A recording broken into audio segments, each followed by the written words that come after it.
Hello, everyone. Get ready for tonight's story. Put your headphones on and listen closely. She first noticed him on a Tuesday morning in late October. It was one of those gray autumn days where the sky looked like it hadn't decided whether to rain or just hang there, heavy and oppressive. She was running a few minutes behind schedule, which annoyed her more than it should have. She liked routine. She liked knowing exactly when she'd leave, exactly how long her commute would take, exactly when she'd get her coffee. It made her feel in control. As she stepped out of her apartment building, adjusting her bag on her shoulder and scrolling through her phone, she noticed him for the first time. He was sitting on the bench across the street, the one positioned right in front of the small park that nobody really used anymore. The bench faced her building directly.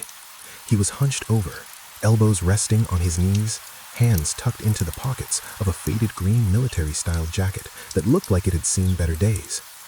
His hair was longish, dark, streaked with gray. He had a beard that was patchy and unkempt. Everything about him screamed homeless, from the worn-out boots to the way he sat with that particular stillness that people develop when they have nowhere else to be. She didn't think much of it. The city had plenty of homeless people, and that particular bench seemed like it would be a popular spot. It was somewhat sheltered by the tree behind it, and it had a good view of the street. She walked past him on her way to the coffee shop like she did every morning, earbuds in, eyes forward. She had a rule about not making eye contact with people on the street. Not because she was unkind, but because she'd learned that eye contact could turn into conversation, and conversation could turn into requests for money or time or attention that she didn't have to give. So she looked straight ahead and kept walking. The coffee shop was 3 blocks away, a local place called Marlowe's that made the best lattes in the neighborhood. She'd been going there for 2 years, ever since she moved into the apartment. The barista, a college kid named Devin, already knew her order by heart. Medium latte, no sugar, extra hot. She'd grab her coffee, exchange a few pleasantries about the weather or weekend plans, and then head to the subway station for her commute to the marketing firm where she worked as a junior account manager. The next day, Wednesday, he was there again. Same bench, same jacket, same posture. She noticed it this time, but only barely. A fleeting thought crossed her mind that maybe he'd slept there overnight. She'd heard that some homeless people had their regular spots, places they returned to day after day because it was familiar and relatively safe. She walked past him again, and this time she glanced at him as she passed. For just a second, she could have sworn he was watching her. Not obviously, not in a way that would make her stop or confront him, but there was something about the angle of his head that made her think his eyes were tracking her movement. But when she looked directly at him, his gaze was down, focused on the pavement between his feet. She kept walking, telling herself she was being paranoid. Thursday came and went. She worked from home on Thursdays. It was part of her schedule, a policy her company had implemented during the pandemic that they'd decided to keep afterward. She liked working from home. It was quiet, productive, and she didn't have to deal with the subway or her chatty coworker who always wanted to talk about her dating life. She spent most of the day in her apartment, only leaving once around noon to grab lunch from the deli down the block. When she came back, she happened to glance toward the bench out of habit. It was empty. She thought that was interesting, in a vague sort of way, but didn't dwell on it. Friday morning, she left at her usual time, 7:15 on the dot. She'd timed it perfectly over the months to ensure she'd get to the subway station with just enough time to catch the 7:38 train. And there he was again, same bench, same position. This time, she felt a small prickle of unease. 3 days in a row was starting to feel less like coincidence and more like pattern. She told herself to stop being ridiculous. Homeless people didn't exactly have a lot of options for where to spend their time. Maybe this was just his spot. Maybe he liked the view, or the proximity to something, a shelter, or a food bank, or whatever resources he relied on. By the end of the week, she started to feel like he was always there. Every single morning when she left for work at 7:15, there he was. Every evening when she came home around 6:30, he was still on that bench. She started paying more attention to him without meaning to. Sometimes he'd be eating something from a paper bag, crumpled up fast food wrappers sitting next to him on the bench. Sometimes he'd just be sitting there, staring at nothing in particular, or at least that's what it looked like from a distance. His hands were always in his pockets, even when it wasn't particularly cold out. She noticed that he never seemed to have much with him. No backpack stuffed with belongings, no shopping cart, no sleeping bag rolled up and tied with string like she'd seen other homeless people carrying. Just that green jacket and sometimes a baseball cap pulled low over his face. She mentioned it to her roommate one night over dinner. Her roommate, Jess, was a graduate student studying psychology, which meant she had opinions about everything and usually backed them up with some study she'd read or theory she'd learned about. They were eating Chinese takeout in the living room, half watching some reality show neither of them really cared about.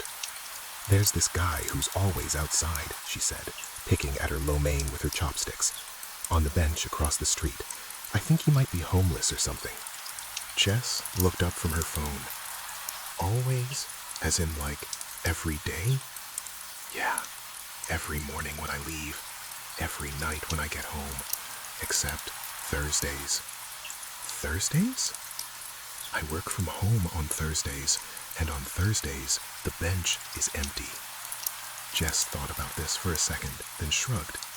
Maybe he has somewhere to be on Thursdays, like a shelter that serves meals, or a church program or something. A lot of homeless services run on specific schedules. It sounded reasonable enough. Jess usually was reasonable. That was one of the things she appreciated about living with her. Jess didn't jump to conclusions or get dramatic about things. She thought logically, weighed evidence, considered alternatives. So she let it go. Jess was probably right. There was a rational explanation for everything. But over the next couple of weeks, she couldn't quite shake the feeling. It wasn't anything he did specifically. He never called out to her, never followed her, never even made extended eye contact. But there was something about his presence that felt wrong in a way she couldn't articulate. It was like when you're in a room and you can feel someone staring at you even before you turn around. That same prickling awareness at the back of her neck. She started adjusting her routine without really meaning to. She'd leave a few minutes earlier some mornings, telling herself it was because she wanted to beat the rush at the coffee shop. Other times, she'd take a slightly different route, walking an extra block out of her way to approach Marlowe's from a different direction. It wasn't that she was actively avoiding him, she just felt better when she didn't have to walk directly past that bench. One morning in early November, everything changed. She overslept. Her alarm went off at 6:30 like it always did, but somehow she'd hit snooze instead of dismiss, and when she finally woke up for real, it was 7:05. She was already 10 minutes behind schedule, and by the time she processed this fact, it was closer to 7:10.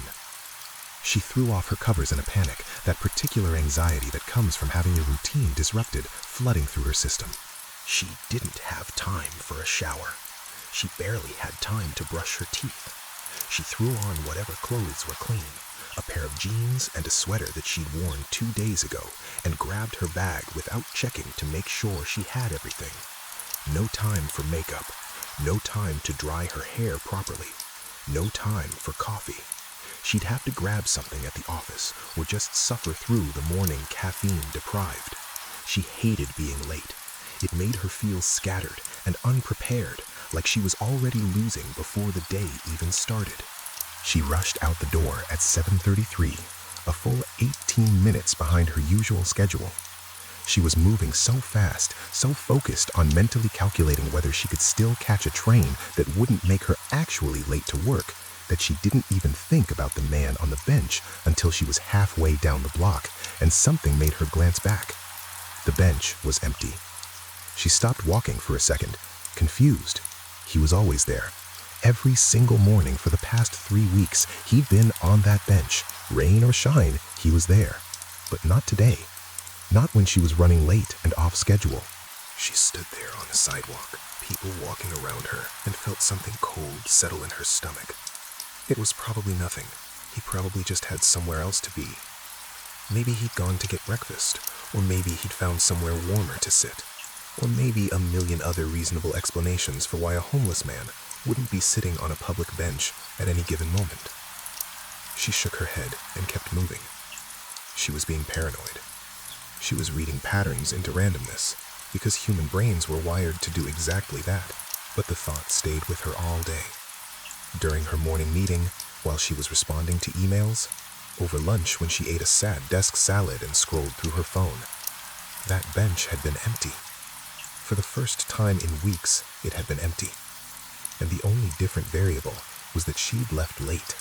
That night, she came home at her usual time, 6:28 to be exact.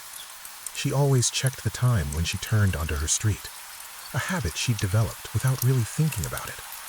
And there he was, right back on the bench, as if he'd never left. Same position, same jacket, same distant stare. She felt her pulse quicken. She kept her head down and walked faster, her keys already in her hand. As she approached her building, she had to pass within maybe 15 feet of him. She didn't look directly at him, but in her peripheral vision, she could see him clearly. He didn't move, didn't turn his head, but she felt watched anyway. She unlocked the front door to her building and slipped inside quickly, pulling the door shut behind her with perhaps more force than necessary. She stood in the lobby for a minute, trying to calm down. Through the glass door, she could see him on the bench. He still hadn't moved. She lived on the 3rd floor, and as she climbed the stairs, she felt that cold feeling in her stomach growing stronger. Something was wrong. She didn't know what exactly, but something was definitely wrong. That weekend, she started testing things. Not consciously at first, but little by little, she found herself conducting small experiments. On Saturday, she left her apartment at 8 in the morning to go to the gym, much earlier than her usual weekday schedule. She looked out her window before leaving. The bench was empty. When she came back at 10, he was there. On Sunday, she left at noon to meet a friend for brunch. He was there when she left, and there when she got back at 3. The following week, she decided to try something more deliberate. On Tuesday morning, she set her alarm for 6:15 instead of 6:30. She got ready quickly and left the apartment at 6:45, a full 30 minutes earlier than usual. She walked to the corner and glanced back toward the bench. It was empty. She felt a small wave of relief, like maybe she'd been wrong about the whole thing. Maybe his schedule just happened to overlap with hers during certain hours. Maybe it really was all just coincidence. But as she turned onto the next street, heading toward Marlowe's, she saw him. He was about half a block ahead of her, walking in the opposite direction, away from her building. His hands were in his pockets, and his head was down, that same hunched posture he had when sitting. She stopped dead in her tracks. Why would he be leaving right when she left early? If his routine was to be on that bench during certain hours, why would he suddenly not be there the one morning she changed her schedule? She watched him walk away until he turned a corner and disappeared. Then she stood there for a long moment, trying to work through what she'd just seen. There could be innocent explanations. Maybe he just happened to be leaving at that exact time. Maybe he had a morning appointment or errand. Maybe he'd seen her leave and decided to go get breakfast or coffee or something. But none of those explanations felt right. None of them explained the pattern she was starting to see. She didn't go to Marlowe's that morning. She went to a different coffee shop, one she'd never been to before, 2 blocks further away. She ordered her coffee from an unfamiliar barista who didn't know her name and got her order slightly wrong. She didn't care. She sat by the window and drank it slowly, watching people walk by, half expecting to see that green jacket, but she didn't. She went to work, she came home at her usual time, and he was back on the bench like nothing had happened. She started paying closer attention after that. She started documenting things, at first just mentally keeping track, then eventually in her phone. She created a note titled Bench Guy and started logging every observation. Every morning when she saw him, she noted the time. Every time the bench was empty, she noted that too. She noted what he was wearing, whether he had food with him, whether he seemed to be doing anything or just sitting there. She took photos from her window, making sure to capture the timestamp. She felt a little crazy doing it, but she needed to know if she was imagining things or if there was really a pattern. The pattern was undeniable.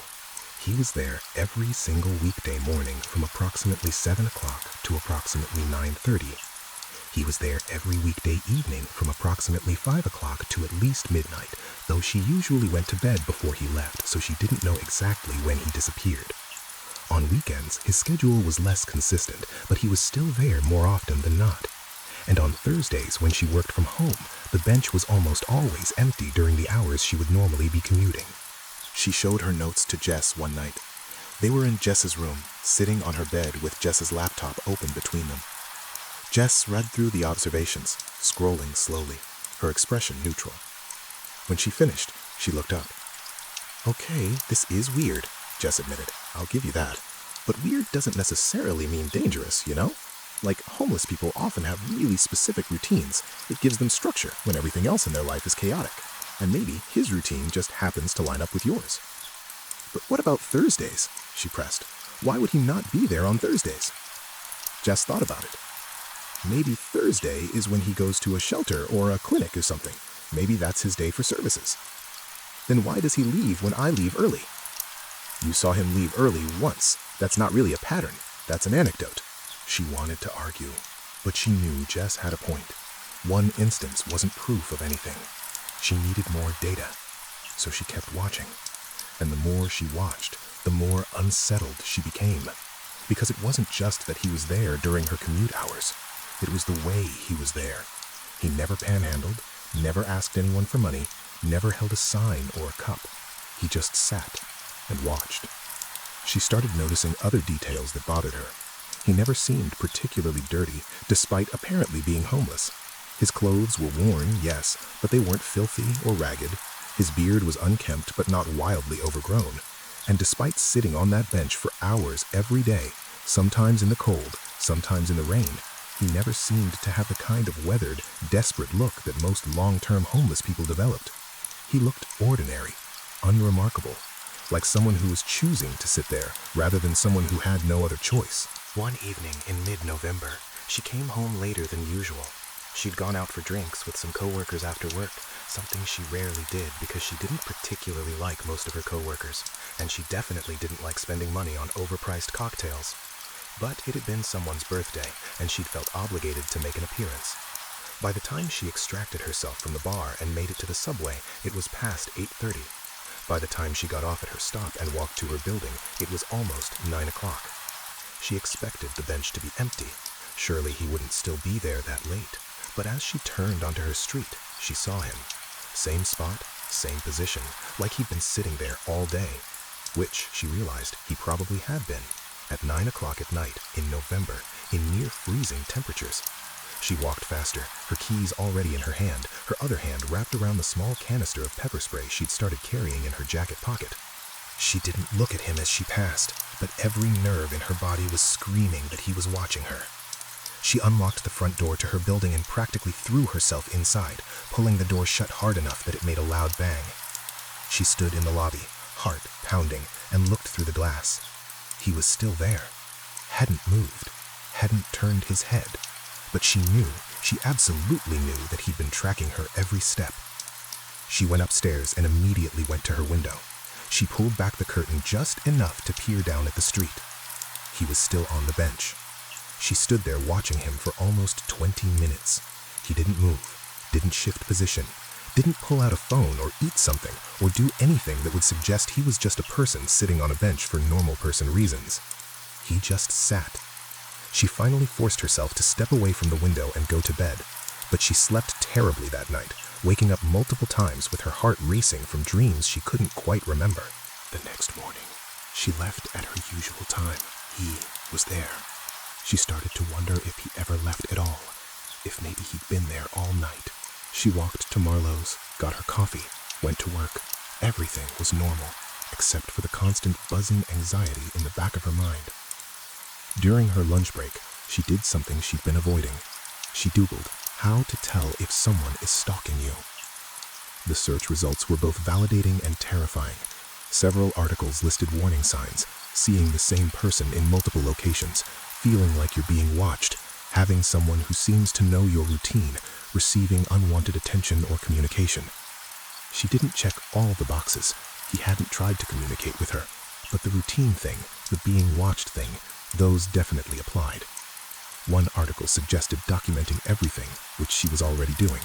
Another suggested varying her routine, which she'd tried with limited success. A third suggested contacting the police.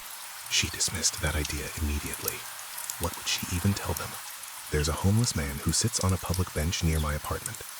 They'd think she was being paranoid or classist or both. He hadn't threatened her, hadn't followed her, not really, hadn't done anything illegal. Being in a public space wasn't a crime. Making her uncomfortable wasn't a crime. She closed the browser and tried to focus on work, but she couldn't shake the articles from her mind. That weekend, she decided to try something different. On Saturday, she told Jess she was working from home to catch up on some projects, but instead, she got dressed at her usual weekday time and left the apartment. But instead of going to Marlowe's and then the subway, she went to a coffee shop 3 blocks in the opposite direction, a place she'd never been before called The Grind. She ordered a coffee and sat by the window with her laptop, pretending to work, but actually watching the street. Around 8:15, she saw him. He was walking down the sidewalk, slowly, looking around in a way that seemed casual, but purposeful, like he was searching for something or someone. He walked past The Grind once without seeming to notice her.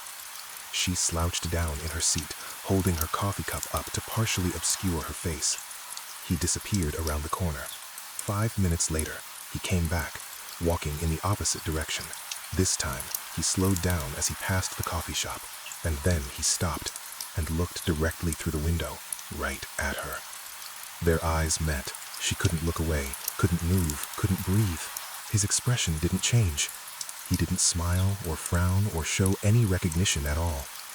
He just looked at her for what felt like an eternity, but was probably only 3 or 4 seconds. Then he turned and walked away. She sat there, frozen, her coffee shaking in her hand. When she finally managed to move, she packed up her laptop with trembling fingers and left. She didn't care about looking suspicious or scared. She just needed to not be there anymore. She walked home quickly, looking over her shoulder every few steps. When she got back to her building, the bench was empty. She went upstairs and locked herself in the apartment. She texted Jess, who was at the library studying, and told her what happened. Jess called her immediately. "Okay, that's really creepy," Jess said, and she could hear genuine concern in her voice now, not just the detached psychological interest. Like, "I think maybe you should call the police." "And tell them what? A guy looked at me through a window?" "Tell them there's someone who seems to be monitoring your routine. Tell them you're scared. They might not be able to do anything official, but at least there'll be a record if something else happens. What if they think I'm crazy? Who cares what they think? If you're scared, you're scared. That's valid." She considered this. Jess was right in theory, but the thought of calling the police and trying to explain this whole situation made her feel almost as anxious as the situation itself. She told Jess she'd think about it. They talked for a few more minutes, with Jess trying to be reassuring but not particularly succeeding. After they hung up, she sat on the couch and tried to calm down. She turned on the TV, some mindless show she'd seen before, and tried to lose herself in it. But she kept thinking about the way he'd looked at her through that window. The recognition in his eyes, even though his expression had stayed neutral. That night, she barely slept again. Every sound in the building made her jump. Every car passing on the street made her heart race. Around 3 in the morning, she got up to get water. As she walked through the living room toward the kitchen, she passed the window. Without thinking, she pulled the curtain back slightly and looked down at the street. He was there, on the bench, in the middle of the night, just sitting there, staring up at the building. At her window, she jumped back like she'd been burned, letting the curtain fall closed. Her whole body was shaking. This wasn't normal. This wasn't homeless person behavior. This was something else entirely. She grabbed her phone and called the non-emergency police line.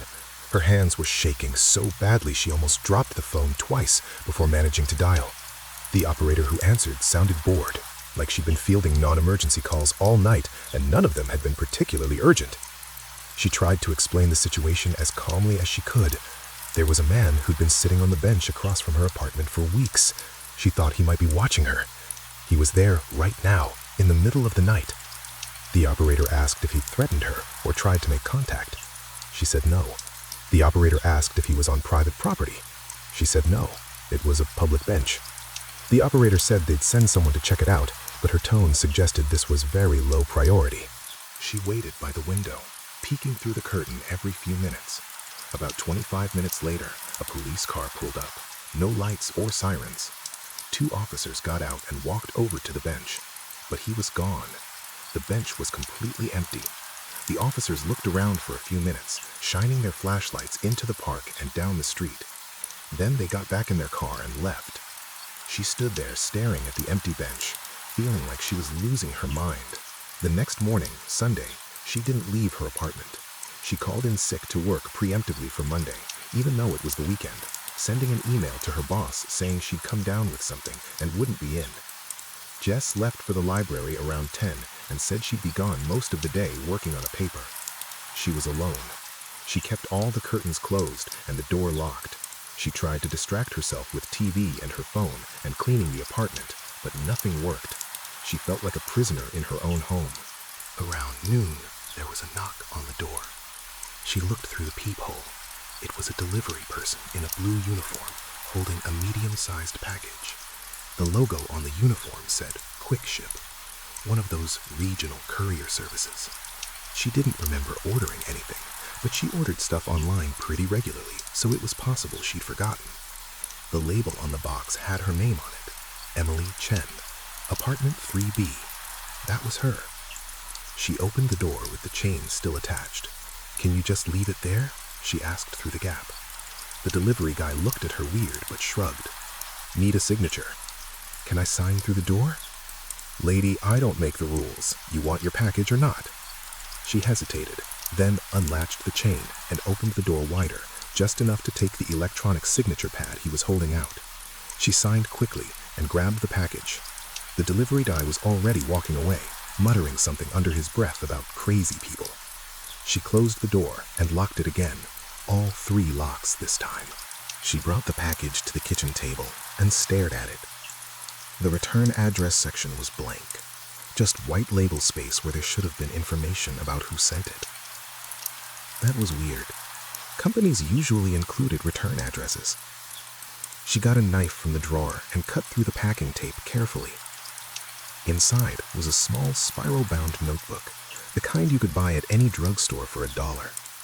She pulled it out slowly, a sick feeling already forming in her stomach before she even knew why. She opened the notebook to the first page. Her hands started shaking so badly she almost dropped it. It was a log, a detailed, meticulous log of her daily routine. Everything.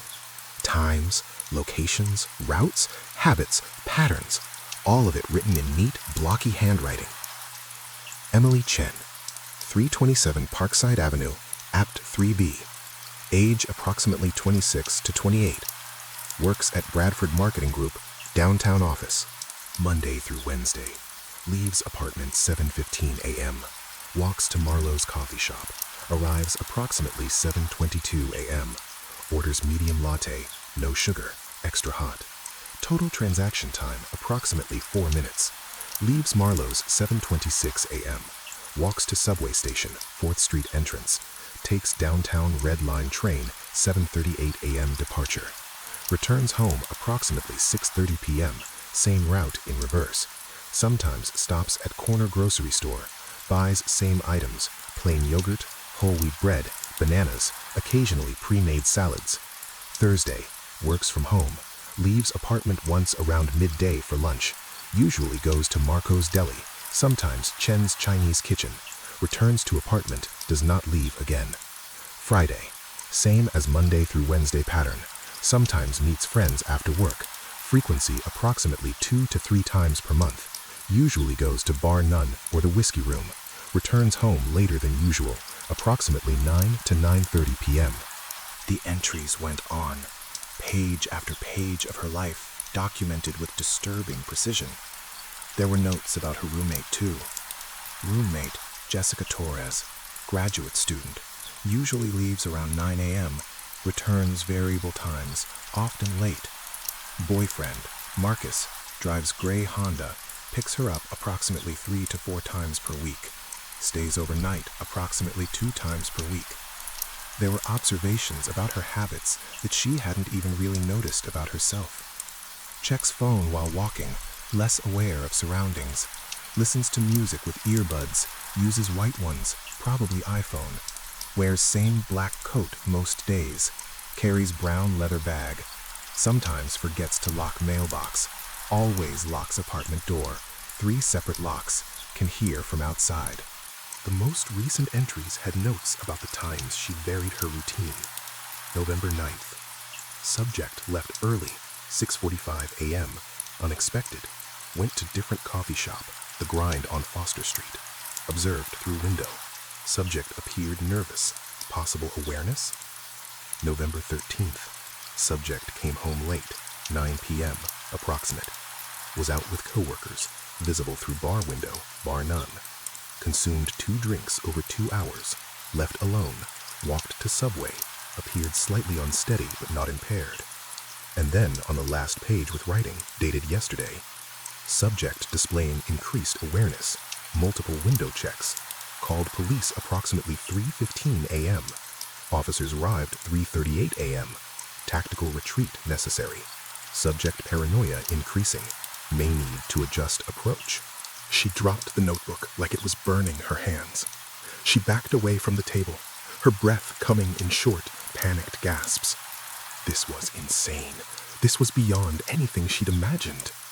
He'd been watching her for months. Months.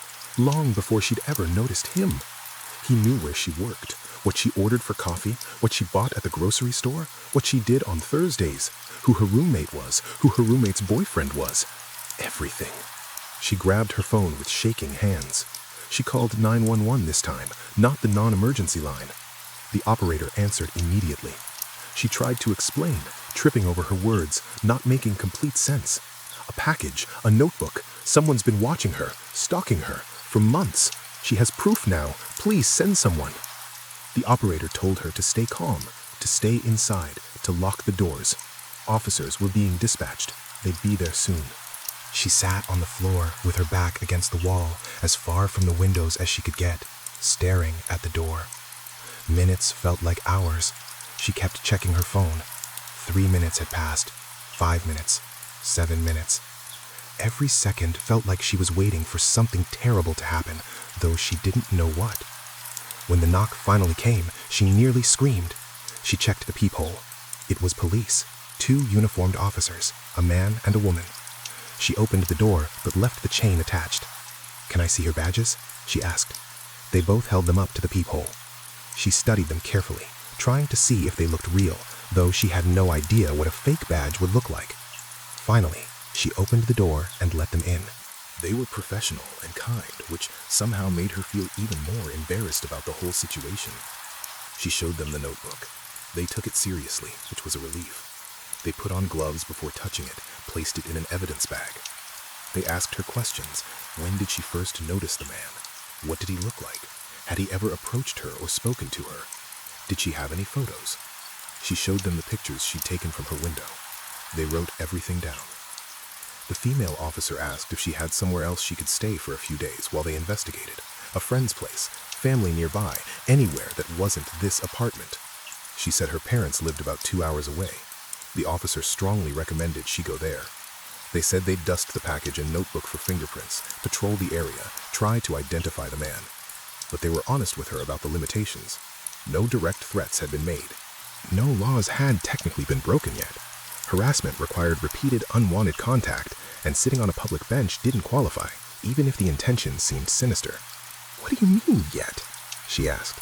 "He's been watching me for months. He knows everything about me. He sent me a notebook detailing my entire life." "I understand this is frightening," the female officer said, "and we're taking it seriously, but legally, until he makes a direct threat or attempt to make contact in a way that's clearly unwanted, it's hard to charge someone. We'll do everything we can, but I want you to be realistic about what that means right now." After they left, she called her parents. She didn't tell them everything. She said there'd been some weird stuff happening in her neighborhood, and the police suggested she stay somewhere else for a few days. Her mom immediately went into worry mode, asking 100 questions. Her dad said she should come home right away. They'd come pick her up if she needed. She said she'd drive herself. She just needed to pack some things. Jess came home while she was packing. She told her what happened.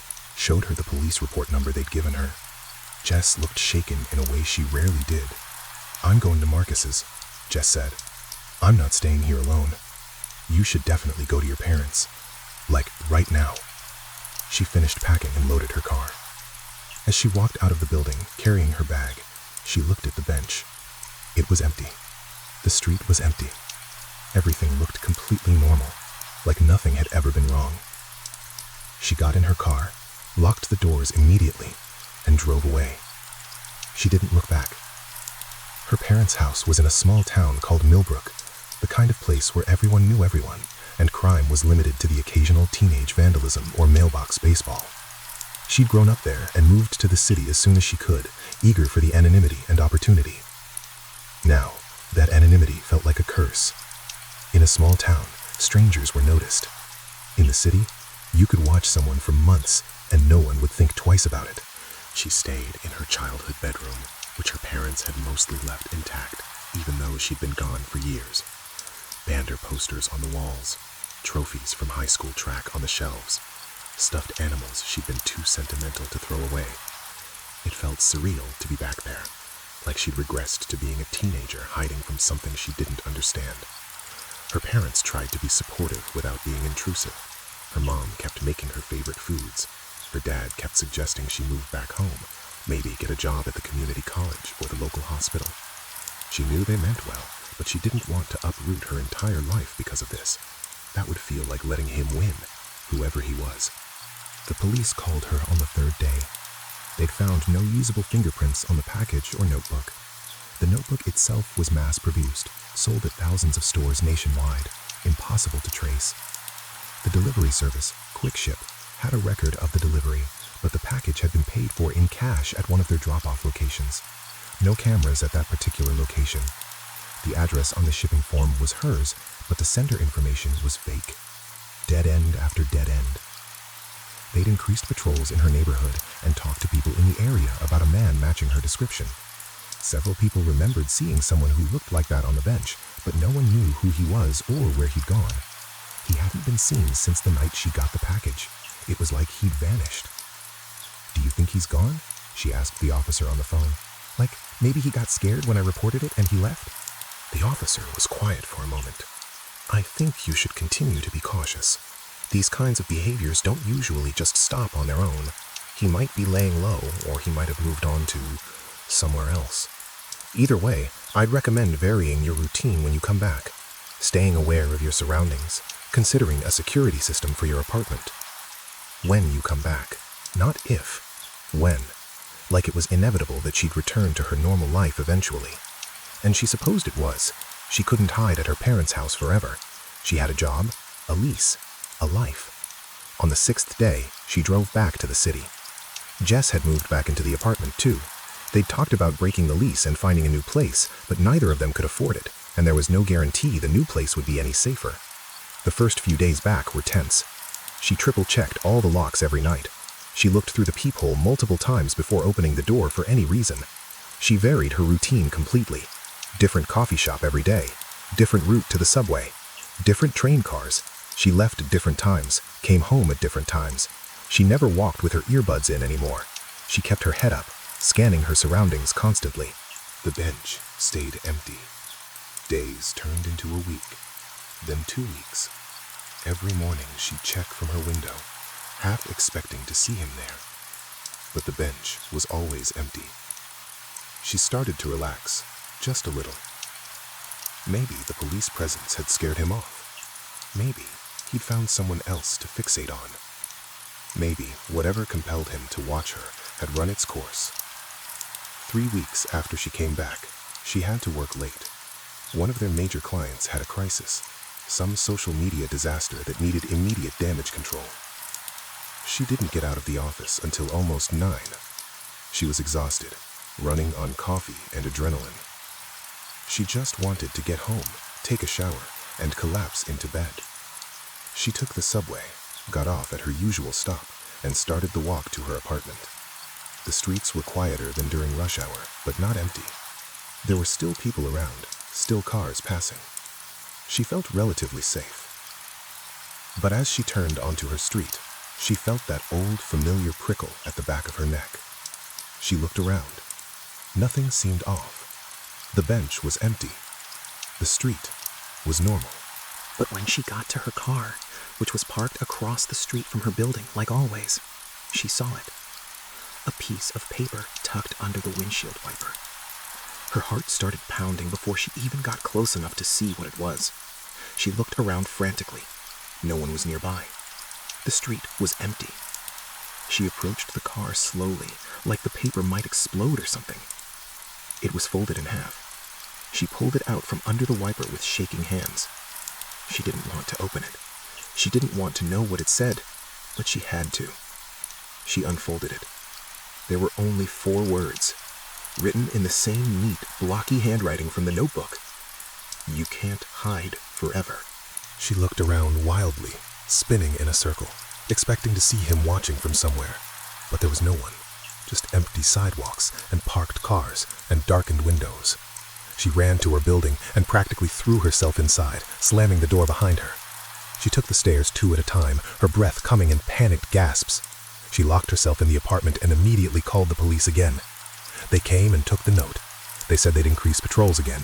They asked the same questions they'd asked before. Had she seen him? Had anyone approached her? Did she notice anything unusual? No, no, and no. Just the note. Just those 4 words. The officer who took her statement was sympathetic, but not particularly hopeful. This is technically harassment now, he said. With the note and the previous documented behavior, we can pursue charges if we can identify him.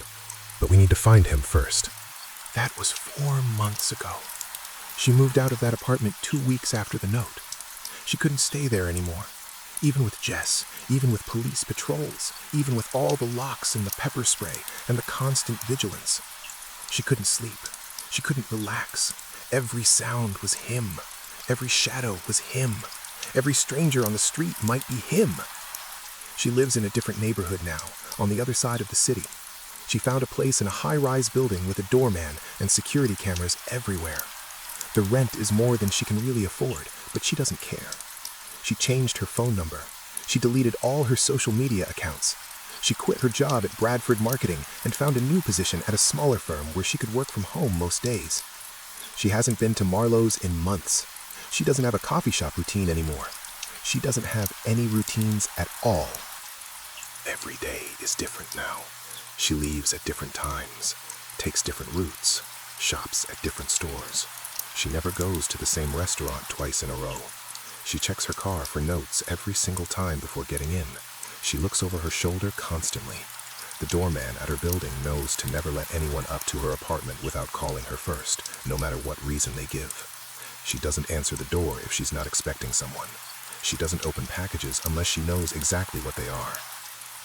She sees a therapist now, once a week. Her therapist specializes in trauma and stalking cases. They've worked on safety planning, anxiety management, hypervigilance. The therapist told her it's normal to feel constantly on edge after something like this.